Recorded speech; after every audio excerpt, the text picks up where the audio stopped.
ప్రియమైన సహోదరి సహోదరులారా, మీకు శుభవార్త.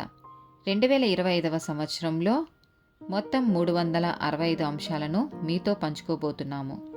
జనవరి 1వ తేదీ నుండి ప్రతిరోజు ఒక అంశము మరియు దానికి సంబంధించిన వాక్యమును పంచుకుంటాము. దయచేసి ఆ వాక్యములను వినండి, ధ్యానించండి మరియు ఆశీర్వదించబడండి.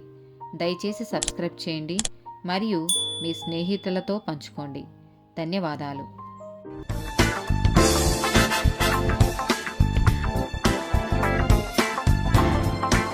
153rd day topic తిండిపోతుతనం. సామెతల గ్రంథము 23వ అధ్యాయము 1 నుండి 3, 20, 21 వచనాలు. నీవు ఏలికతో భోజనము చేయ కూర్చుండిన ఎడల నీవెవరి సమక్షమున నున్నావో బాగుగా యోచించుము. నీవు తిండిపోతువైన ఎడల నీ గొంతుకకు కత్తి పెట్టుకొనుము. అతని రుచిగల పదార్థములను ఆశింపకము, అవి మోసపుచ్చు ఆహారములు. ద్రాక్షారసము త్రాగువారితోనైనను మాంసము హెచ్చుగా తినువారితోనైనను సహవాసం చేయకుము. త్రాగుబోతులను తిండిపోతులను దరిద్రులగుదురు. నిద్రమత్తు చింపిరి గుడ్డలు ధరించుటకు కారణమగును. ఫిలిప్పీలకు రాసిన పత్రిక 3వ అధ్యాయము 19వ వచనము. నాశనమే వారి అంతము, వారి కడుపే వారి దేవుడు.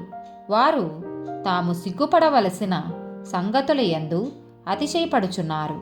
భూసంబంధమైన వాటి యందే మనసునుచుచున్నారు. 1 కొరింథీయులకు రాసిన పత్రిక 9వ అధ్యాయము 27వ వచనము. గాలిని కొట్టినట్టు నేను పోట్లాడుట లేదు గాని, ఒకవేళ ఇతరులకు ప్రకటించిన తరువాత నేనే భ్రష్టుడనై పోదునేమో అని నా శరీరమును నలగగొట్టి దానిని లోపరుచుకొనుచున్నాను. 1 కొరింథీయులకు రాసిన పత్రిక 10వ అధ్యాయము 31వ వచనము.